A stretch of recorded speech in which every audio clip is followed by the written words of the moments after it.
Hello NEET 2022 aspirants, welcome to my channel grace up. यार इस video में हम बात कर रहे हैं उन सवालों की जो इस समय हर एक नीट की तैयारी करने वाले एस्पिरेंट के मन में उठ रहे होंगे कि नीट कब होगा, मई में होगा या फिर जैसा कि 2 साल से लास्ट 2 ईयर से हो रहा है सितंबर में नीट होगा।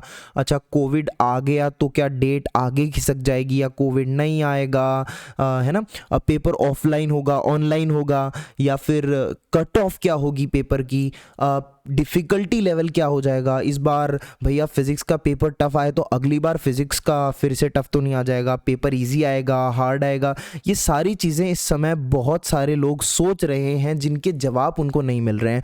तो इस वीडियो में हम ट्राई करेंगे कि हम एक लॉजिकल तरीके से इन क्वेश्चंस को आंसर कर पाएँ। तो नीट 2022 के बारे में सबसे पहले तो हम ये बात करेंगे ना कि डेट क्या होगी। सबसे बड़ा सवाल ये है कि पॉसिबल एग्जाम डेट क्या हो सकती है। ठीक है, तो यार एग्जाम डेट आपको पता है अनाउंस नहीं करी गई है अब तक। ठीक है, कुछ फैक्टर्स पर ये डिपेंड करती है। हम अगर प्रिडिक्ट कर रहे हैं एग्ज़ाम की डेट तो हम एवें तो कुछ बोल नहीं सकते। हम कुछ चीज़ें, कुछ पहलू देखेंगे कि किन चीज़ों पर एग्ज़ाम की डेट डिपेंड करती है। पहला फैक्टर तो है कोविड। भाई अगर कोविड आ गया तो बिल्कुल पॉसिबल नहीं है कि एग्ज़ाम टाइम से हो जाएगा, पक्का पक्का डिले होगा, जैसा कि हम लास्ट 2 साल से देख रहे हैं। ठीक है, दूसरा ये आता है कि सीबीएसई की एग्ज़ाम। अरे यार सीबीएसई की एग्ज़ाम, 12th बोर्ड की एग्ज़ाम जब तक नहीं होगी तब तक कैसे होगा, तब तक नीट कैसे हो सकता है। हमेशा बोर्ड की एग्ज़ाम के बाद में तो नीट होगा ऑब्वियसली। तो बोर्ड की एग्ज़ाम, अब बोर्ड की एग्ज़ाम टर्म 1 टर्म 2 हो गई है। अब टर्म 1 तो अभी दिसंबर में चल रही है और टर्म 2 की लोगों ने डेट बोली है मई। ठीक है, कि मई में होगा टर्म 2। ठीक है, तो अगर एग्ज़ाम मई में होगा तो इसका मतलब नीट मई में होना तो मतलब कोई बनता ही नहीं है, लॉजिक ही नहीं है। तो इसका मतलब श्योरली नीट मई में तो नहीं होगा, बिल्कुल आगे खिसकने वाला है, पक्का पक्का। ठीक है, अब दूसरी चीज़ आती है नीट 2021 की काउंसलिंग। अरे यार जब इस साल की जो नीट हुई है उसकी काउंसलिंग अभी तक चालू नहीं हुई। भाई साहब एग्ज़ाम का रिजल्ट आए हुए आज की डेट में महीना से ऊपर हो गया है और काउंसलिंग अभी तक चालू नहीं हुई है। काउंसलिंग एक बहुत लंबा चौड़ा प्रोसेस है, कम से कम 50-60 दिन प्लस इससे ज़्यादा भी लग सकते हैं, इतना टाइम काउंसलिंग में लगता है। तो सोचो कि अगर बच्चों को अभी नीट 2022 वालों को कॉलेज नहीं मिलेगी तो 22 वाली नीट तो एक बार बाद में सोची जाएगी। ठीक है, तो ये काउंसलिंग भी नहीं हो रही है। एक कितने सारे लफड़े आ रहे हैं। देखो क्या हो रहा है कि यहाँ पर दो बॉडीज होती हैं।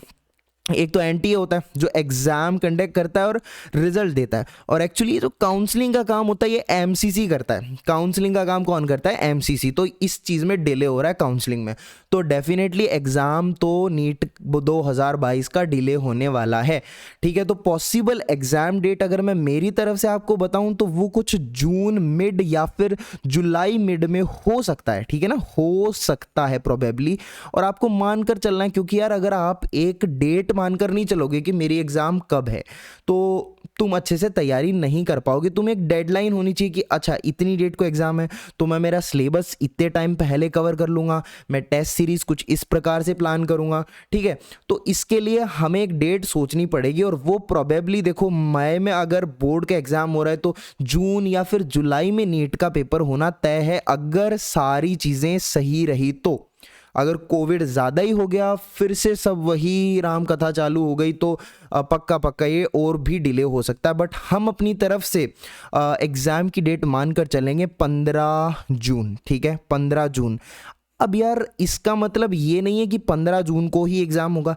ये डेट हम अपने मन को शांति देने के लिए मान रहे हैं कि यार ऐसी ऐसी चीज़ें हैं, और 15 जून को हम एग्ज़ाम मान लेते हैं। तो इसको मैं बोलता हूँ आप एक डेडलाइन मानकर तैयारी कीजिए। ठीक है, अगर ये डेट आगे भी होती है तो उसका आपको बेनिफिट मिल जाएगा, लेकिन आप अभी मान करके चलो कि एग्ज़ाम सितंबर में होगा और सितंबर में नहीं हुआ तो आप बहुत पिछड़ जाओगे।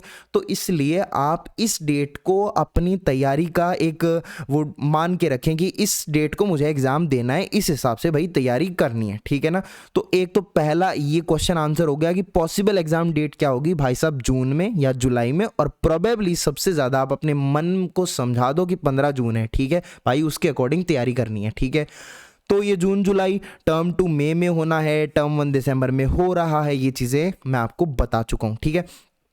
अब एक दूसरा सवाल लोग सोच रहे हैं, अरे भैया जेई तो 4 बार हो रहा है साल में, तो नीट 2 बार नहीं हो सकता क्या? इस बार अगर नीट 2 बार हो गया तो मजे आ जाएंगे और 2 अटेम्प्ट मिलेंगे। भैया ये तो नाइंसाफी है, जेई वालों को 4 अटेम्प्ट मिलते हैं, नीट वालों को 2 ही अटेम्प्ट मिलते हैं। तो देखो बात में पॉइंट है, और नीट 2 बार हो सकता है, बट 2021 में जिस तरीके की अभी 2022 में जिस तरीके की अभी सिचुएशंस चल रही है ना, नीट 2022 2 बार होने के कोई भी चांसेस नहीं है। क्योंकि पहली चीज तो ये कि जेई और अगर नीट को आप कंपेयर करोगे तो नीट की एग्जाम देने वाले बहुत ज़्यादा बच्चे होते हैं एज कंपेयर टू जेई, ठीक है। और दूसरी बात ये कि इतने सारे बच्चों का ऑफलाइन पेपर कंडक्ट कराना, वो भी पूरे देश भर में एक साथ, बड़ा मुश्किल है, ठीक है। तो उसके लिए गवर्नमेंट को ऑनलाइन मीडियम लेना पड़ेगा, और ऑनलाइन मीडियम लेने के लिए हमें बहुत सारा रिसोर्स एंड डेवलपमेंट करना पड़ेगा। रिसोर्सेज हमें बहुत सारे चाहिए, जो कि अभी हमारे पास इतनी उपलब्धि नहीं है। ऑनलाइन इतने सारे बच्चों का एग्ज़ाम नहीं कराया जा सकता करंट सिनेरियो में, ठीक है। तो अभी 2 ऑफलाइन एग्जाम हो नहीं सकते, तो आप ये मान के चलिए कि नीट 2022 ट्वाइस तो नहीं हो सकता, 2-3 बार, मतलब एक ही अटेम्प्ट रहेगा। पेपर पेन मीडियम होगा, जैसा इस बार हुआ, paper pen medium, OMR medium, ठीक है। ऑनलाइन एग्जाम नहीं होने वाला है, ऑफलाइन एग्जाम होगा, ठीक है। और ये अगला क्वेश्चन है कि ऑनलाइन एग्जाम या ऑफलाइन एग्जाम, तो भाई साहब श्योरली ऑफलाइन एग्जाम होने वाला है।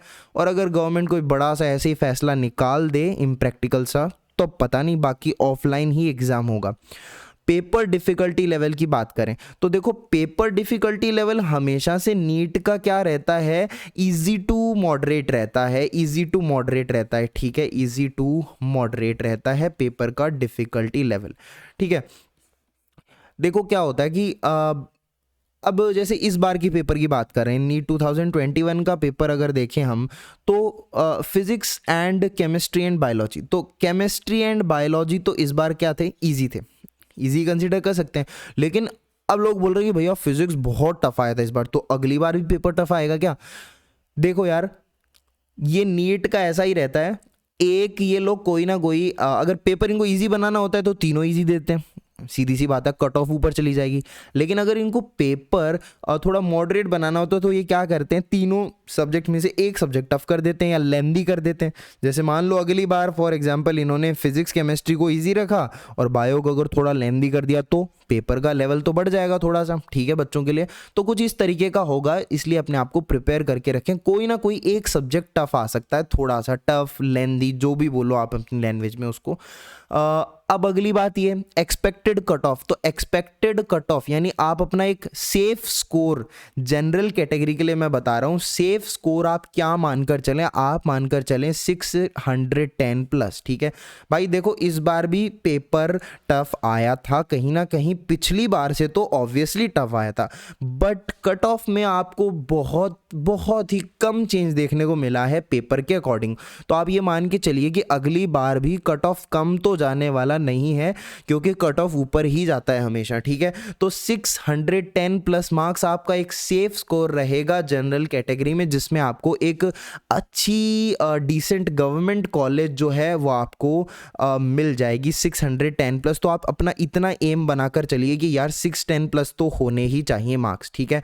तो ये एक्सपेक्टेड कट ऑफ की बात हो गई।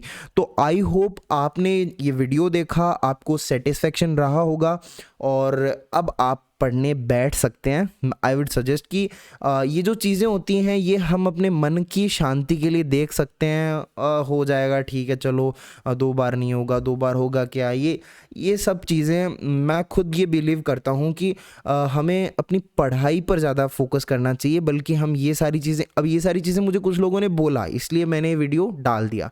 बट मतलब मैं ये प्रेफर नहीं करता हूँ कि मैं कुछ इस तरीके के वीडियोज़ बनाऊँ, क्योंकि जो बच्चे जिनको एग्जैक्टली पढ़ने पे ध्यान देना होता है वो ये ध्यान नहीं देते हैं कि कट ऑफ क्या होगी, फलान धिक्कड़, ठीक है।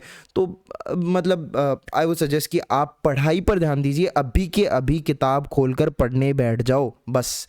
पढ़ाई तुम्हें करनी पड़ेगी, चाहिए कट ऑफ कितनी भी जाए, चाहिए कुछ भी हो, ठीक है। तो चलिए फिर मिलते हैं नेक्स्ट वीडियो में।